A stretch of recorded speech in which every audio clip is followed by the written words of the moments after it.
عمر رضی اللہ عنہ سے روایت ہے کہ رسول اللہ صلی اللہ علیہ وآلہ وسلم کا تلبیہ یہ ہوا کرتا تھا: لبیک اللہم لبیک، لبیک لا شریک لک لبیک، ان الحمد والنعمت لک والملک لا شریک لک۔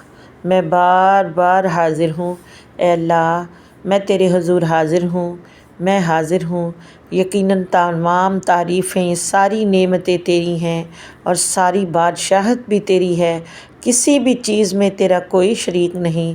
اور نافع نے کہا، عبداللہ بن عمر رضی اللہ عنہما اس مذکورہ تلبیہ میں یہ اضافہ فرمایا کرتے تھے: لبیک لبیک وسعدیک والخیر بیدک، لبیک والرغباء الیک والعمل۔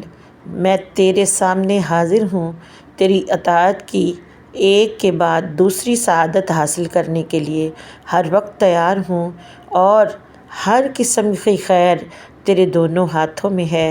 اے اللہ میں تیرے حضور حاضر ہوں، ہر دم تجھی سے مانگنے کی رغبت ہے اور تمام عمل تیری رضا کے لیے ہیں۔